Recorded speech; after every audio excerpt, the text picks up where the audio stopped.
the criminal gender gap, a new study shows women tend to be more honest in the workplace. And the few women who help others conduct fraud do it for little personal gain. I don't know if that's good. What makes women less likely to commit corporate crimes and conspiracies? Here now is Susan Ochs, Senior Fellow at the Aspen Institute. We also have psychologists Michael Dr. Woody Woodward and Hadley Heath from the Independent Women's Forum. Welcome to all of you. I'm gonna get a medical opinion first to get us off on the right foot here, Dr. Woody. 3 out of 4 conspiracies to commit corporate fraud were all male. There wasn't a single woman involved. And they say, because I read this closely, that they controlled for the fact that women are less represented in higher ranks in the workplace. I'm not sure how they did that. But they claim that it's not a result of there being less women higher up in the workforce. I don't know if I believe that. But what's your take, Dr. Woody? Yeah, a couple things. Well, first of all, I'm a PhD psychologist, so not quite the medical opinion, but the psychologist opinion Yes, okay. for that purposes. Very honest of you. You get honesty points for that, which is what I'm this trying. is all about. I'm here after to all. represent honesty. I'm doing my best. So the one thing I'll say is keep in mind that, one of the things you mentioned is I don't know how well it was controlled for the opportunity for fraud, because there are certainly women are not well represented in the executive ranks, which is what they were really looking for here. But the other thing to keep in mind is that for the most part, we kind of nurture and reward aggression in men. And we tend to denigrate aggression in women, both in corporate America and certainly in the media. And so to be successful in corporate America and to move up the ranks, what happens is we tend to reward men for standing out, stepping on toes, bending rules. And so it's no surprise that once they get to the top, they're more likely to do that type of behavior versus their female counterpart. You know, Susan, sort of building on that point, they said 3 of the women in the group were identified as ringleaders in terms of the criminals here. 165 males were the ringleaders. To me, does this say that women are not criminals or we're not leaders? I mean, like, that was kind of my takeaway. Are we honest? Or is it that we can't get anyone to follow us into fraud? Well, that's what I'm worried about. I also love the fact that you're worried that we can't get people to follow us into fraud. Yes, right. Well, I don't know. I actually also love the fact that even in crime, women do not have pay parity.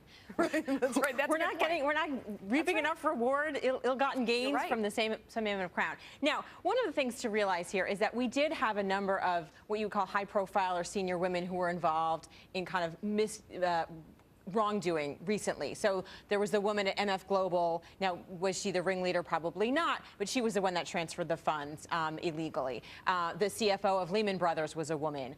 You know, there are enough sort of dotted along the way that I think we have to be a little careful about making too broad a kind of generalization. Maybe those are the 3 we were just talking about there. 3 women were identified.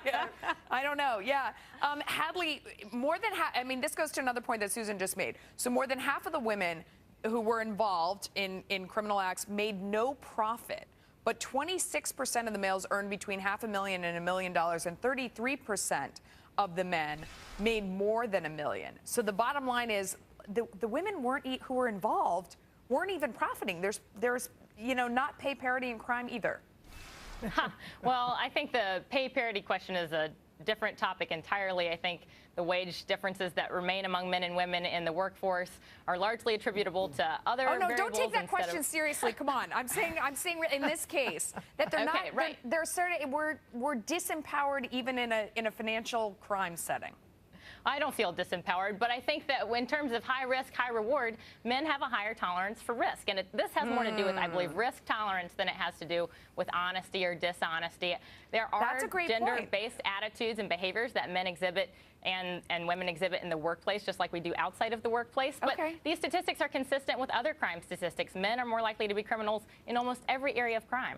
Woody, go ahead. Yeah, that's true. And I guess to what you're saying is the glass ceiling is in full effect when it comes to corporate fraud, it sounds like, because as you mentioned, the women who get into it tend to do it more for the company's sake in a lot of cases as opposed to their own personal gain. But yeah, I think to Hadley's point is men do tend to commit more crime. And I think overall, and I think what we're looking at, one of the big challenges here is what do we reward? What is leadership and how do we define that? And how do we make it more maybe female friendly, or how do we get away from too much so that we're encouraged to go into crime as well? Susan, what you want to address the point about the risk tolerance, because I thought that was a really interesting point. You don't think that women have I don't necessarily correlate risk to illegal activity. I do think that that's a bit of a stretch to say any risk taker just follows Taking the the risk continuum. of getting But I did caught. want to hold on. I did want to challenge actually the point on do women take the initiative, because what we've also seen is not only are women less likely to be participating in the crime, but they're actually more likely to call it out when they see it.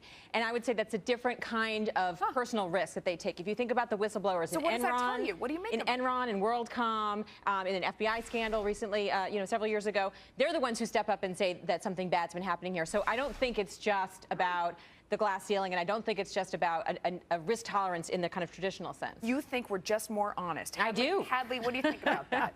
You know, with any of these sort of statistical differences that we see in studies between the two gender groups, they're very interesting, and I think it's reasonable to acknowledge gender differences, but we shouldn't extend them to the universal limit of assuming that all men are dishonest and all women are honest. Of course, we know that's not the case, and the best managers know how to find the strengths and weaknesses in their workers and use those to the company's benefit. Yes, and it's always fun to discuss. Thanks to all three of you. We appreciate it.